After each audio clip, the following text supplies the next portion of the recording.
Comment une attaque mystique se fait? Vous entrez dans une maison. Regardez, je vais vous détailler le code du sang. Pas des exemples, pas des figures. Lorsque je finis cet exemple, vous me demanderez de vous parler de la signification de la famille. Vous arrivez quelque part où il y a des hommes. Ces hommes-là, il y en a certains parmi eux qui éprouvent de la convoitise en ce qui vous concerne. Et là, vous entendez, on a jeté un sort à telle personne. Et cette personne a attrapé une lèpre. Cette personne a attrapé un zona. Cette personne a attrapé un blocage ou cette personne a attrapé une maladie. Cette maladie que cette personne a reçue, elle a reçu cette maladie par un sort. Ma fille, Oui, papa. posez-moi la question de savoir comment est-ce qu'on fait pour que le sort atteigne la personne. Comment fait-on, Père, pour que le sort puisse atteindre cette personne? Alors, je vais révéler quelque chose qui va vous choquer. Vous avez toujours cru jusqu'à maintenant que lorsqu'on jette un sort à quelqu'un, ça atteint la personne, n'est-ce pas? Oui. C'est faux. Lorsqu'on jette, c'est une technologie, lorsqu'on jette un sort à quelqu'un, qu'est-ce qui se passe? Celui qui jette le sort, vous voyez l'action physique qui n'est pas visible par vos yeux. Oui. Mais il s'en va dans le code astral. Il va dans le monde astral. Lorsqu'il arrive dans le monde astral, c'est très rapide puisque c'est un initié, il va questionner le monde astral en ce qui concerne ton sang. Il va questionner ton sang. Il va poser donc la question dans le monde astral, qui répond de ce sang? Et lorsqu'il dit qu'il répond de ce sang, les membres de ta famille vont réagir. Parce qu'ils se répondent de ce sang. Parce que les membres de ta famille sont les seuls qui ont le même code que toi. Parce que c'est ton sang. Ils ont le code donc de ton sang. Oui. Alors quand il pose la question, qui répond de ce sang? Il va demander qui est la personne qui répond de ce sang et qui a ce qu'on appelle une spiritualité négative. C'est comme vous appelez les sorciers négatifs. Celui dans ta famille donc qui a la sorcellerie négative ou qui a de l'aversion en ce qui te concerne, ça s'appelle l'aversion, Oui. ok?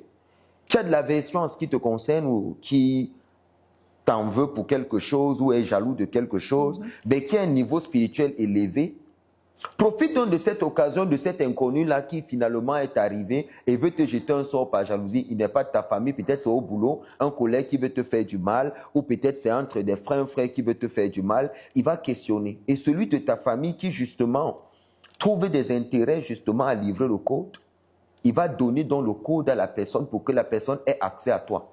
Parce que la question du sang est une question de famille. C'est pour ça que lorsque vous dites « tu es mon sang, voilà mon sang là-bas », les expressions que les gens emploient, ça me fait souvent rire des fois. Tu sais ce qu'on appelle le sang? Il n'y a que ta propre famille qui puisse te livrer. Personne ne peut quitter d'ailleurs, venir te faire de la sorcellerie dans la maison. Même si tu es à l'école et qu'on t'a fait de la sorcellerie, il faut savoir qu'on a questionné ton sang sur le plan astral. Et on a répondu de ce sang-là. Quelqu'un a levé la main dans la famille et a dit « moi, je te donne le code, mais toi, qu'est-ce que tu me donnes en contrepartie ?» Alors, dans le plan astral, il y a des échanges de services qui se font entre sorciers. C'est pour ça que lorsque tu vas dans n'importe quel pays, lorsqu'on veut te faire du mal, même si c'est dans les loges, même si c'est dans les sectes, il faudrait qu'il y ait quelqu'un dans ta famille qui doit livrer le code. C'est pour ça que je vous ai demandé tout à l'heure de me poser la question sur la famille. Je vais embrayer dessus pour répondre. Justement, quelle est la signification donc de la famille? La famille n'est pas la constitution de membres, n'est pas un rapport sexuel devant peupler justement cette famille pour qu'elle puisse s'accroître. Le mot famille est une constitution énergétique de cela, par un volet initiatique ayant reçu le code par lequel on peut pérenniser la connaissance ou le savoir initiatique de cette famille, afin de permettre justement aux membres de cette famille d'atteindre le niveau le plus élevé de leur conscience, qui n'est rien d'autre que l'habileté matérielle et spirituelle qu'ils devront atteindre, ce que j'appelle le haut niveau comme ça de leur neshama, de leur âme. Alors, cette famille doit se constituer par membres qui est régi par un conseil énergétique, un conseil qui se passe devant le Seigneur ou qui se positionne devant l'infini, où on décidera donc que cette âme qui devra venir dans cette famille devra être composée d'un ensemble de personnes qui devront être les gardiens justement de ce code. Le code sera donc donné à ceux qui sont considérés comme étant nos ascendants directs, papa, maman. Avant papa et maman, il y a grand-père et grand-mère. tout à côté, donc à côté de papa et maman, il y aura ce qu'on appelle les gardiens de seuil du premier rang, qu'on appelle justement les oncles. Lorsque donc le conseil estimera que dans cette famille ou dans cette lignée, selon les réincarnations de celui qui doit venir, on ne peut pas positionner un oncle à côté de lui ou un frère. On le fera donc venir seul et le code de son sang sera confié justement à ses propres parents ou à ses anciens, juste pour le préserver. C'est pour ça qu'il y a des enfants qui naissent seuls. Une femme n'arrive pas à faire d'autres enfants justement parce que dans le conseil céleste ou le conseil Elion, le conseil d'en haut, on a estimé que la vie de cette personne pourrait être fragilisée par les gardiens de code.